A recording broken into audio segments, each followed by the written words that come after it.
asking you to speak in the name of your Son, Jesus. Ano po ba ang napakaraming mga concerns ng tao? What are some of people's grave concerns and fears? Most of those fears come from our basic needs. People have to exist, people have to live. We worry about our food, our drink. There's a grave fear of hunger and thirst, even to those people who have lots of money and savings. Iniisip natin kung minsan, baka marami tayong pera pero wala tayong mabili, baka ma-deplete yung resources ng planeta, baka magyera, baka may pumutok na bulkan, makatang mga supply, etc., etc. We worry about shelter. And many people have this fear of homelessness, though some of them have probably multiple homes. Maraming takot ang tao na may kinalaman sa kanyang pangangailangan, especially for protection and safety. People are afraid.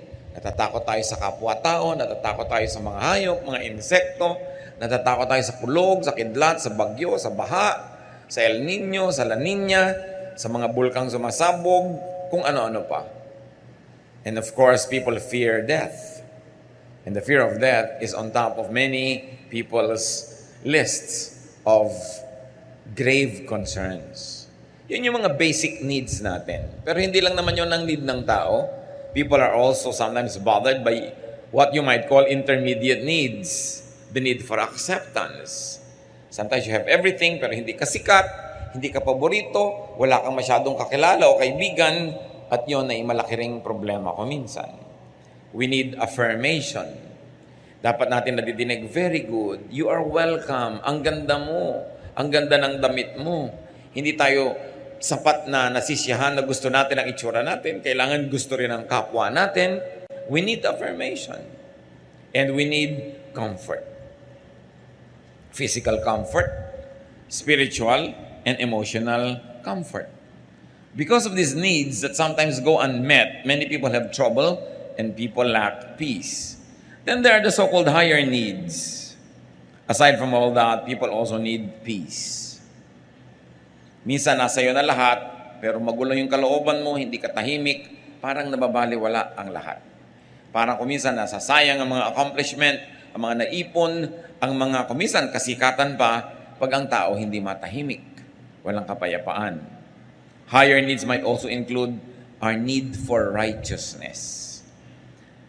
Dapat nating laging maalala, dapat tayong makumbinsin na tayo'y tama, na natutuwa sa atin hindi lang mga tao, pati ang Diyos. Because we have such a thing as fear of evil. Fear of our own demons. Fear of results of wrongdoing. Kaya maraming mga tao sa kanilang guilt, sa kanilang hirap ng loob dahil sa mga maling ginawa na alam nila, hindi rin masaya sa buhay.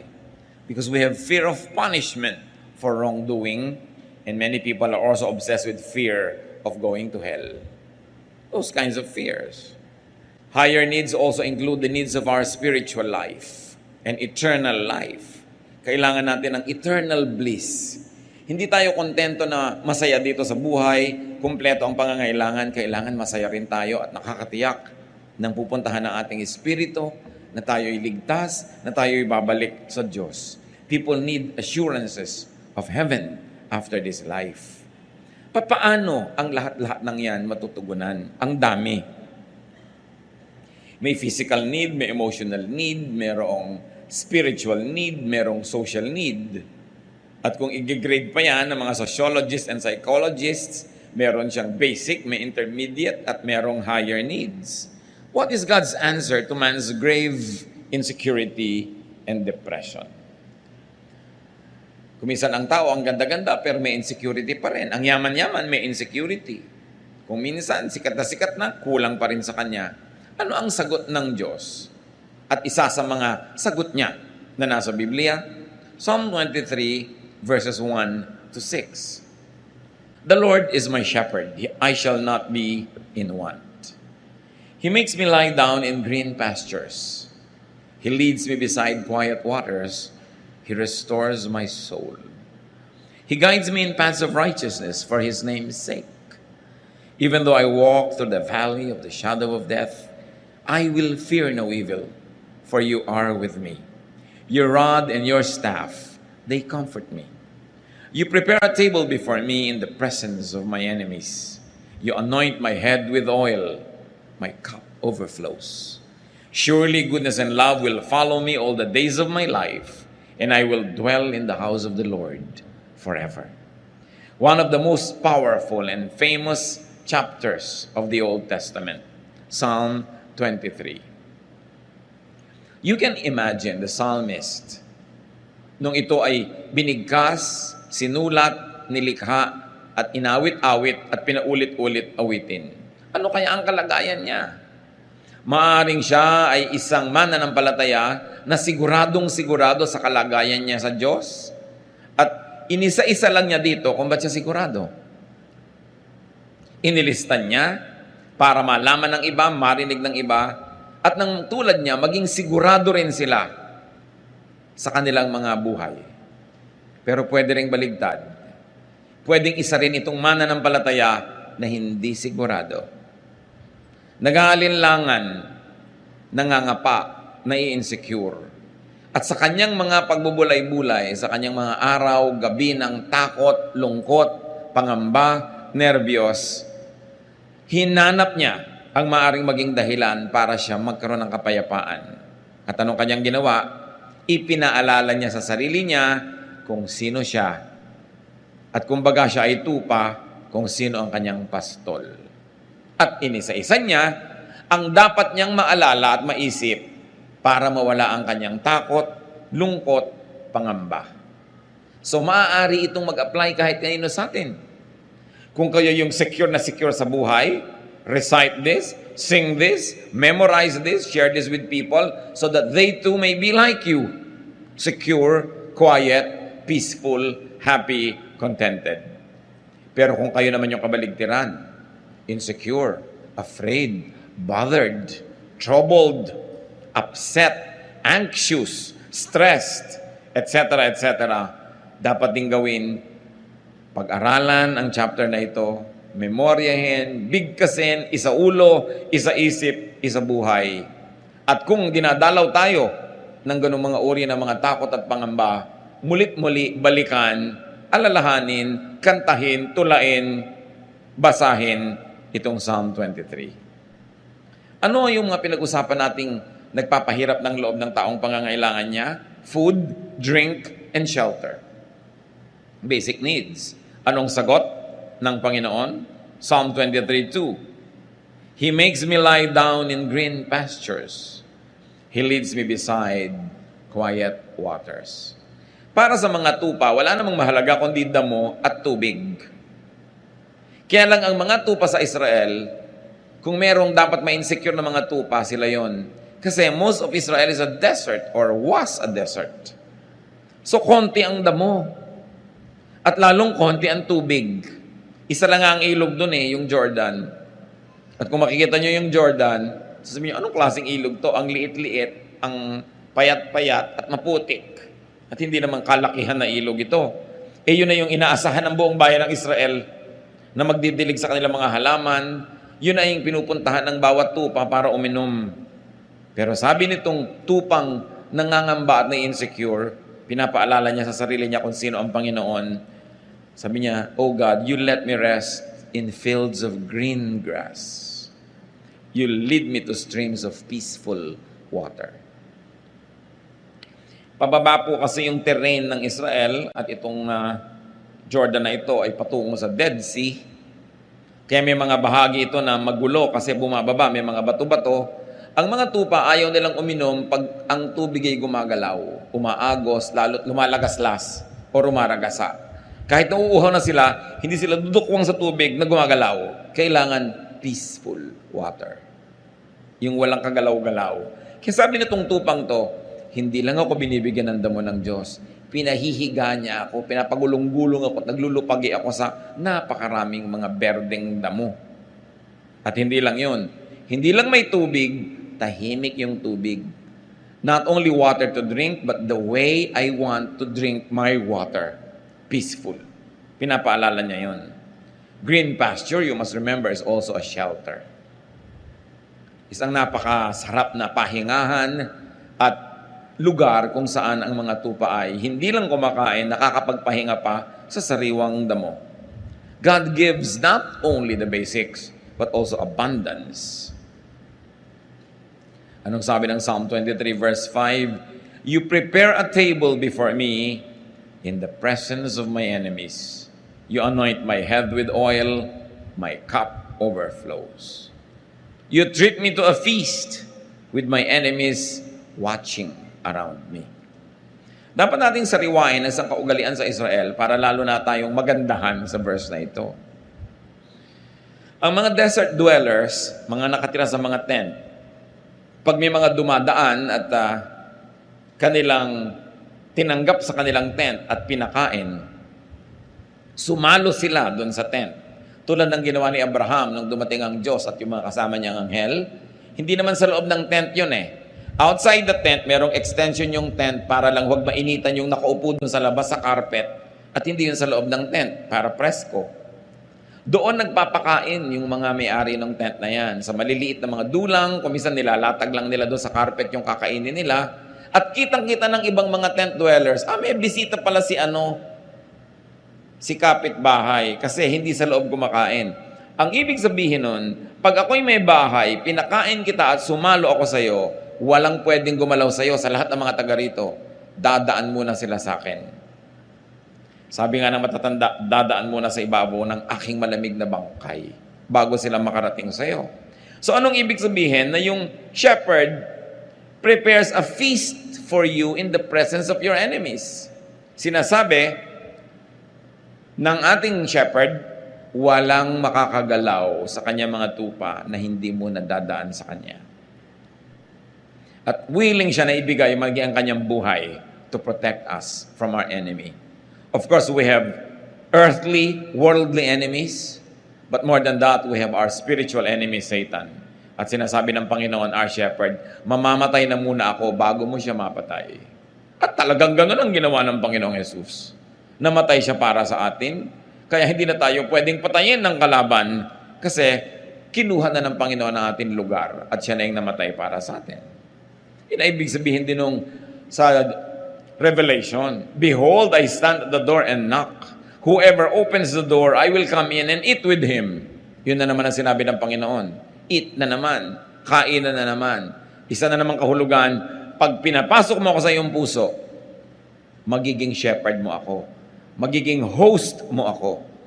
Ako na muna ang mamamatay bago ko payagan na may mangyayaring masama sa iyo. That is Eastern etiquette.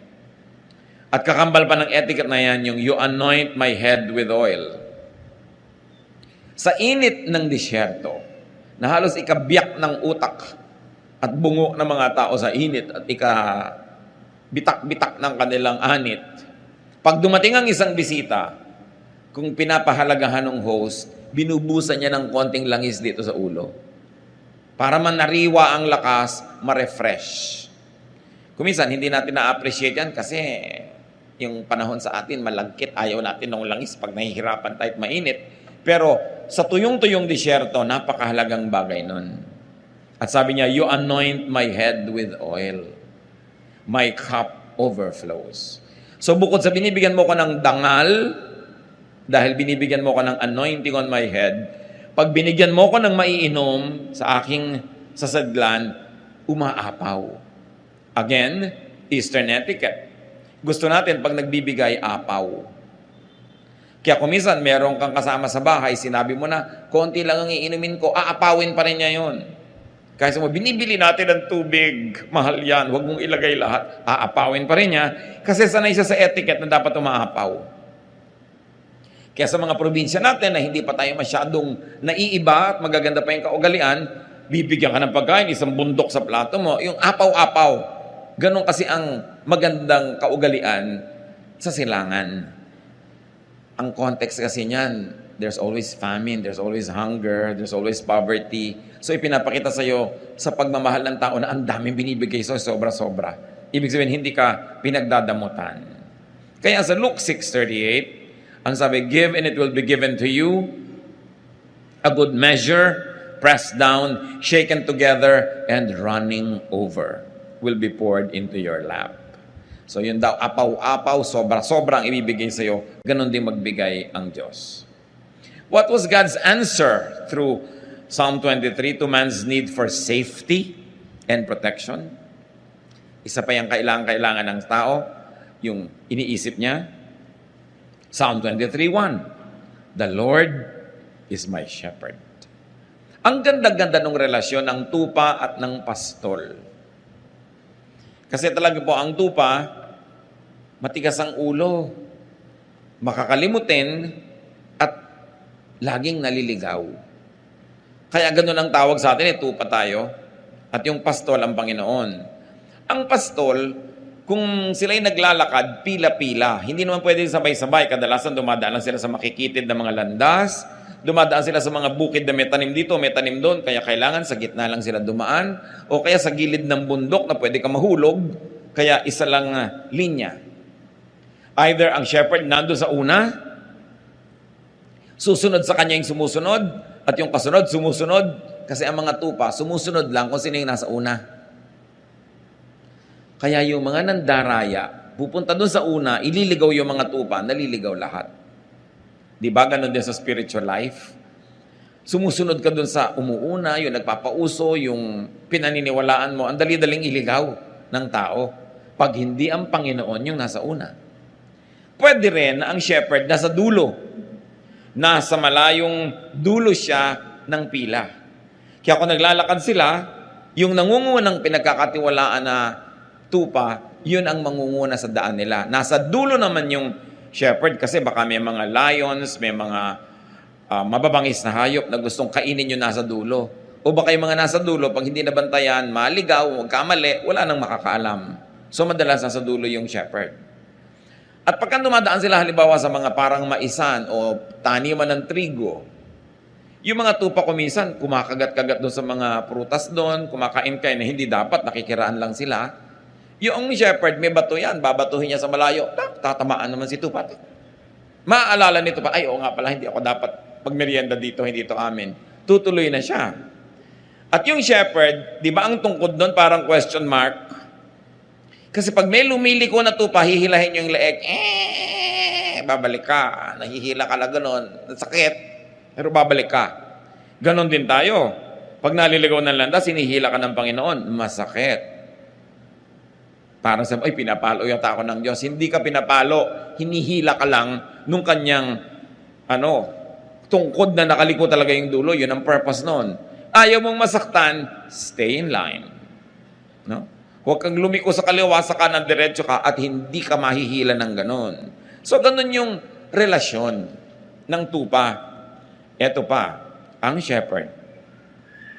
Pag may sasalakay ng mga wild beasts na gustong kainin ng tupa, yan ang humaharap. Kaya yung tungkod niya, yung rod and staff niya, hindi lang niya pang-disiplina yun sa tupa, panglaban naman niya yun sa mga leon, sa mga mababangis na hayop, para i-protect niya. And it is not unusual for a shepherd to die for his sheep. Yun yung relasyon.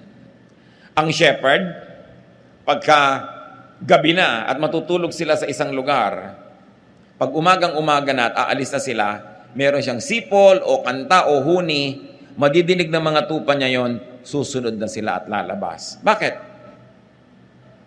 Kasi po, pagka ang mga tupa ay nandun sa desert, hindi lang naman sila ang tupa sa balat ng lupa. Marami pang iba. Marami ring ibang shepherd. So sa gabi, inaabot sila ng gabi siyempre sa mga ilang na lugar. Saan sila matutulog? I have seen some of these structures in Africa na maaaring kamuka ng mga nandoon din sa Israel.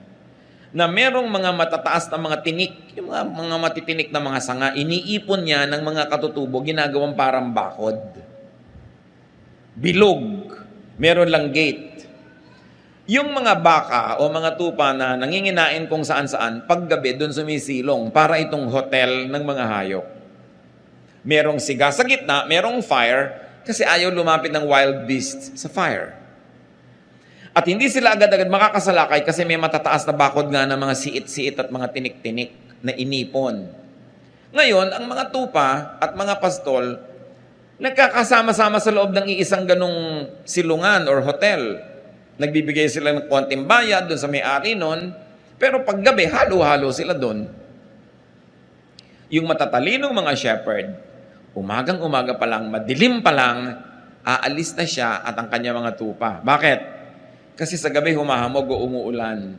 Maaaring yung mga konting mga lupa na parang korting palanggana na yung porous, yung kanyang lupa, hindi bumababa agad ang tubig, maaaring sa gabi nakakatch ng konting ulan yon. At yung mga damo, konting ulan lang, tumutubo bigla. So ang gusto ng shepherd, pag umagang-umaga, silang mauna doon sa tubig. Kasi pag nag-inom na yung tupa niya, ubus na yon. Yung mga huling gumising, maubusan na. O kaya sila yung nakakain sa konting damo. So yung marunong na mga shepherd, madilim pa lang, meron siyang sipol na signal sa kanyang mga tupa. Lahat ng tupa niya, kahit may halong ibang tupa doon na nagtulugan kung saan-saan, pag nadilig yung sipol niya, makikita yung anino niya, lumalabas na nung gate, susunod sila lahat dahan-dahan. Kaya dapat yung tupa, alam niya yung boses ng kanyang amo. At yan yung sinasabi ng Panginoon na mag-ingat kayo. Hindi lahat pastol. Some come to steal, to kill, to destroy. Kasi meron mga fake na shepherd. Fine-fake nila yung sipol o yung huni o yung tawag nung shepherd. At pag yung mga tupang iba, nalin lang niya, nagsunuran sa kanya sa palabas, patay sila. Huli sila at ibebenta sila para katayin. Kaya dapat yung tupa, kilala niya ang kanyang shepherd. Ma-appreciate natin lahat ang mga talinghaga ng Panginoon tungkol sa tupa at sa shepherd. Kasi ganoon din tayo mga kapatid. Pag hindi natin talaga kilala ang tinig ng Panginoon, nadadaya tayo ng maling tawag. Nadadaya tayo ni Satanas, nadadaya tayo ng ating emosyon, nadadaya tayo ng ating mga desires, ng ating greed, ng ating lust. And before we know it, we followed a wrong shepherd. At tayo napupunta sa matadero, at tayo kinakatay, nasasaktan, pinapahirapan, pinapatay. Kaya napakahalaga unawain para appreciate natin yung the Lord is my shepherd. Yung Lord na namamatay para sa akin, yung Lord na ipagtatanggol ako, hindi ako dadayain, mamahalin ako, gumagawa ng paraan para ako pakainin, painumin, ipagtanggol, walang iba kundi ang Panginoon. At sabi sa Psalm 23 verse 3, He guides me in paths of righteousness for His name's sake. Or because of His name, because of who He is, He guides me. According to His name, according to the meaning of His name, which is shepherd, He guides me. Hindi niya ako lilitsunin o kakainin.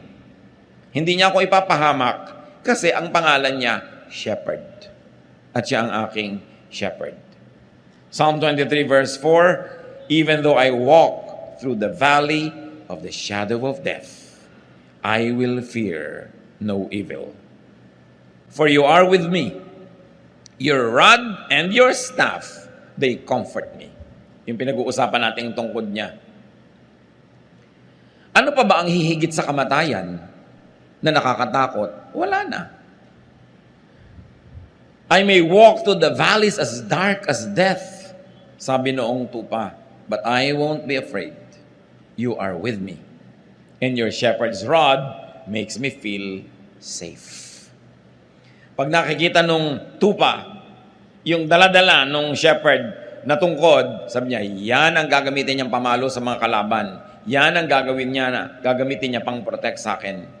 At kahit dumaan ako sa pinakamadidilim na mga libis, kahit dumaan ako sa hirap ng buhay na parang wala ng katapusan, kahit dumaan ako sa sakit na parang wala ng ginhawa, kahit masuot ako sa pagbuhol-buhol na problemang parang hindi na maaayos pa, sabi ganon, hindi ako matatakot.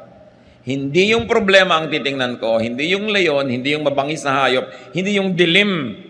Ang titingnan ko, yung shepherd ko at yung hawak niyang tungkod. At pag yun ang tiningnan ko, mawawala ang aking takot. Because the shepherd is bigger than any beast. The shepherd is bigger than any problem. The shepherd is more brilliant than any darkness. Natatakot ka lang naman pag ang tinitigan mo yung dilim. Pag ang tinitigan mo yung mababangis na hayop. At katulad ni Pedro, nung tumitig sa mga alon at sa hangin, doon natakot, doon lumubog. Kaya pinipili mo ang iyong tititigan. Sasabihin mo, you are with me. What does it mean that the shepherd is with us? That he has compassion. You are with me. Kakampi kita. Hindi lang kita kasama, kakampi pa kita. At nakakapagbigay yon ng lakas ng loob. Sabi, your rod and your staff comfort me. Anong klaseng comfort? Pag nakikita ko yan, lumalakas ang loob ko kasi alam ko, yan ang sagisag ng iyong kapangyarihan. They give me a sense of security. At tungkol pa rin sa mga insecurities, sa pinag-usapan na natin, Psalm 23 verse 5, you prepare a table before me in the presence of my enemies. Walang makakagalaw sa akin. At hindi lang yon, iniestima mo ako, pinapahalagahan, there is great acceptance here and affirmation. You anoint my head with oil, my cup overflows. So there's comfort, and there's honor, and there's dignity. Ibang klaseng shepherd dito. Ganun siya mag-alaga sa kanyang mga tupa. What else is God's answer to man's need for peace of mind? Diba pinag-usapan din natin, kailangan natin yan. Verses 2 to 3, He makes me lie down in green pastures. He leads me beside quiet waters. He restores my soul. He guides me in paths of righteousness for His name's sake. Kailangan natin yan to restore, to be restored. Yung mga nervyos, humupa. Yung mga takot, mawala. Yung mga pangamba, maalis sa ating buhay. At tayo ay matahimik. At ito sinasagisag ng green pastures. It does only feed, it also refreshes. It also empowers. Quiet waters. Pag nagbigay ang Panginoon, hindi lang tubig pero magulo nga, tahimik. And the Lord restores my soul. Emotional, spiritual rest. Just thinking of the Lord and remembering who He is already gives you the greatest therapy. What is God's answer to man's need for righteousness? Well, human beings, as we have said, need to be righteous. To feel righteous and to be treated as righteous. Psalm 23:3, He restores my soul. He guides me in paths of righteousness for His name's sake. So we become righteous because the Lord leads us. Yung nauuna siya, sumusunod tayo. O nauuna tayo, pero nandun siya sa likod, binabantayan niya tayo, kinakawit niya tayo para bumalik. Pag nagkakamali tayo, nagiging righteous tayo by doing the right thing. But more than that, through the work of Jesus, our shepherd, nagiging righteous tayo by faith.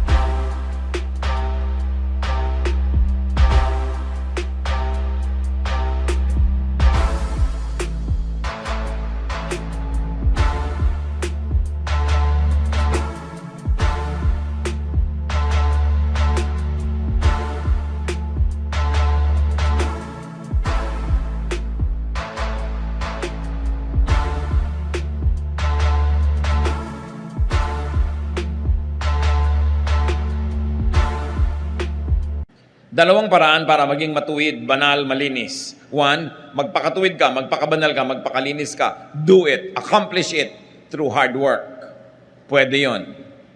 When all else fails, pag kinulang, charge to the cross. Because by believing in Jesus as your Savior and Lord, your belief makes you righteous. Yan ang tinatawag nating saved by faith. Righteous, made righteous by faith. At napakalinaw ng teaching ng New Testament dyan, mga kapatid. Pag nananalig ka kay Jesus, nagpaligtas ka kay Jesus, Panginoon at tagapagligtas mo siya, yon biglang magiging righteous ka sa tingin ng langit. Kahit ang totoo, tad-tad ka ng kasalanan. Pero pinagsisihan mo, tinalikuran mo, nagpahugas ka sa dugo ni Jesus, righteous ang tingin sa iyo ng Diyos. Kasi hindi na yung kasalanan mo ang nakikita, yung dugo ni Jesus na ipinanghuhugas sa iyong kasalanan. So, two ways to be righteous, by doing it or by receiving righteousness through faith. At ang tunay na mananampalataya, ina-apply pareho yun. You know that you are made righteous by faith, but you also do what you can up to your utmost so you could be actually righteous by works, not only righteous by faith. Pagkasama, magkakambal, ginagawa pareho. And because of that, the true believer remembers the blood of the Lamb, the shepherd that became the lamb. Biruin niyo yung mga imagery na yan. Ang Panginoong Hesus na shepherd, siya yung naging lamb para yung mga lambs tulad natin, yung flock, huwag nang mamatay, siya yung namatay para sa atin. At pag naalala mo yon, He restores your soul. Pag sumusunod tayo sa katuruan ni Jesus, He guides us in righteousness. All because of what His name means. What is God's answer to man's need for eternal life? For assurance of heaven? Psalm 23 verse 4. Even though I walk through the valley of the shadow of death, I will fear no evil, for you are with me. Kahit dumaan ako sa kamatayan o sa mga halos ikamatay ko ng mga karanasan, alam ko kasama kita. At kung loobin mo, Panginoon, na mabawian ako ng buhay, alam ko sa isang saglit, sa isang kisap mata, I will be there with you in a much greater state of spirituality. Because I will no longer be confined to this physical body. Kaya ang sabi nitong flock na ito, I will fear no evil. The evil of death, the threat of death, the evil spirits that scare me with death, I will fear no evil. Why? Because you are with me. And because of all of this, Psalm 23 verse 6, surely goodness and love will follow me all the days of my life, and I will dwell in the house of the Lord forever. Nakakatiyak yung tupa na dahil kilala niya ang kanyang shepherd, he or she will dwell in the house of the Lord forever. Dahil saan siya dadali ng shepherd niya? Sa house of the Lord. Sa eternal life, in the presence of God, our Father, our Creator. Sabi niya, surely goodness will follow me. What goodness? Whose goodness? God's goodness. I may not always be good, but God's goodness will always be with me because He is my shepherd. And God's love, I may not always be loving, but God's love will prevail. God's stubborn love will keep loving me, even though there are moments when I become very unlovable. So I feel secure. At pwede rin basahin itong mga kapatid, dahil secure ako, dahil ang Lord ang shepherd ko, dahil nakakatiyak ako, surely goodness, my goodness, and love, my love, will follow me all the days of my life. In other words, I will not only be a recipient of God's love and goodness, but because of God's love and goodness to me, I will also be a dispenser and a giver and a channel of goodness and love to others. Bakit pa nga naman hindi magiging loving and good kung secure ka naman sa Panginoon? Bakit ka magiging madamot kung alam mo naman na ang Panginoon ang nagbibigay sa iyo at kung ibinigay mo sa tamang paraan sa mas higit na nangangailangan, alam mong papalitan ng Panginoon. So, goodness and love will follow you everywhere you go. Because you know who you are. Alam mo na ang shepherd mo ang Panginoon, may hahanap ka niya ng tubig, may hanap ka niya ng pagkain, may hanap ka niya ng kanlungan, ipagtatanggol ka niya, magiging mas mabait ka ngayon. Kaya lang naman tayo kumisa nagiging mabangis kasi natatakot tayong maubusan. Pero kung wala na yung takot mong maubusan, mapagbigay ka na. Dapat. Kaya ka lang naman kumisan makasarili kasi akala mo wala na, baka magutom ka. Kung alam mong may shepherd ka, magsishare ka. Wala nang dahilan yung mga taong nananalig sa Panginoon, nakakatiyak ng buhay na walang hanggan, at nakakatanggap ng mga blessings sa buhay na ito, wala nang dahilan para ka maging maramot. para hindi maging mapagbigay, mapagpatawad. Kasi nakatanggap ka rin ng pagpapatawad ng Panginoon. Wala nang dahilan para maging masungit ka pa sa iba, samantalang puro kabaitan ng Diyos ang tinatanggap mo. Walang dahilan para hindi ka maging katulad ng iyong shepherd. Kaya sabi, surely, goodness and love will follow me all the days of my life. I will always receive goodness and love from God, and I will always give goodness and love to my fellow men. I will be a little shepherd to other people. Walang mas mataas sa pagtanaw ng utang na loob sa ating shepherd, kundi sa maging munting mga shepherd din tayo sa iba. Ang pinakamabisang pagpapasalamat sa Panginoon ay yung ibahagi din natin sa iba, yung tinatanggap natin sa Kanya. Napakainam na isipin yon, sapagkat may dahilan ka naman to be secure. And I will be in the house of the Lord forever. How do we receive God's answer to man's needs? Paano yun mangyayari? How do you receive God's solution to the problems? How do you receive God's blessings? Nasa verse 1 ang sikreto. Psalm 23 verse 1. The Lord is my shepherd. I shall not be in want. So you don't want these insecurities, or you want them minimized, removed from your life, or if you are not having these insecurities now, you don't want them ever, make God your shepherd. Make God your leader, protector, and provider. Kuminsan kasi mali yung sinusundan natin. Mali yung Diyos natin. Mali yung ating shepherd. Kung kani-kanino tayo nakikinig, nagpapa-impluensya, nervyos tuloy yung inaabot natin, insecurity, fear. Make God your shepherd. He will not be automatically be your shepherd. You've got to invite God. Sabi niya, I stand at the door and knock. Whoever opens the door, I will come in and eat with him. Para yung rule na if P, then Q. If the Lord is my shepherd, then I shall not be in want. When hungry or thirsty, in a physical, emotional, or spiritual way. When broken or afraid. When you walk through your valley of the shadow of death. When alone or lonely. When troubled or anxious or depressed. Ask the Lord to be your shepherd. He is only a prayer away. Kung minsan malakas ang loob mong pumunta sa isang lugar, biglang nalaman mo na lang, na-trap ka na pala, isa na palang dark valley. Call on God. Ask Jesus to rescue you. Tulad ng ginawa ni Peter nung lumulubog na siya doon sa tubig. Dati naglalakad siya, pero lumubog. Sabi niya, Lord, save me. Kung kayo ngayon ay nasa isang valley ng buhay nyo, ask God to hold you by the hand, to be your shepherd, and to take you out of that mess. Because God promises to be there. Huwag kayong kakapit sa patalim. Sabi, nagigipit ako, kakapit ako sa patalim. Bakit ka kakapit sa patalim kung nandiyan ang kamay ng Panginoon at inaabot ka? Bakit ka magre-resort sa mga paraan na hindi maka-Diyos? Magulo, mahirap. Lalong lulubog ka at lalong sisikip ang mundo mo at lalong magkakabuhol-buhol ang problema mo.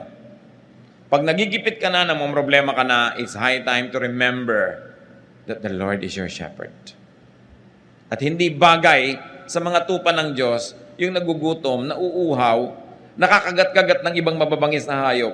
Kasi umaalis sila doon sa grupo. Kaya dapat stay together. Kaya ang gusto ng Panginoon, fellowship. Do not neglect the fellowship. Attend church, do Bible study, worship together, pray together. Kasi pag humihiwalay ka, naaakit ka ng mga mababangis na hayop na pag malayo ka na sa grupo, malayo ka na sa protection, nalimutan mo na kung sino ka, madali ka na nilang kainin. So ang dapat lang gawin, kung meron man sino sa atin na nalalagay dyan sa dark valley, magbalik loob. Bumalik sa Diyos. Tumawag. Dahil yan ang pinakamadaling tawagan sa lahat, ang ating shepherd. Hindi nagiging busy. Always ready, willing, and able. Ask the Lord to be your good shepherd. John 10:14 to 15, I am the good shepherd. I know my sheep, and they know me. Yun yung binabanggit ko sa inyo kanina. Intimate. Alam ng sheep yung boses ng shepherd niya. Just as the Father knows me, and I know the Father, and I lay down my life for the sheep. If the Son of God, the King of Kings, is your shepherd, bakit ka may insecure? Ba't ka nenervyusin? Hindi mo business na mag-provide talaga ng damo yung shepherd mo ang naghahanap nun. Pero dapat ang business mo sumunod sa kanya dahil doon kanya dadalin kung nasan yung damo. Dapat kang sumunod dahil dadalhin kanya kung saan merong quiet waters. At kung dumadaan ka sa isang deep, dark valley, lalong dapat kang sumunod sa Panginoon dahil tanging ang pagsunod sa Kanya ang pag-asa mong makaalis sa madilim at mapanganib na lugar.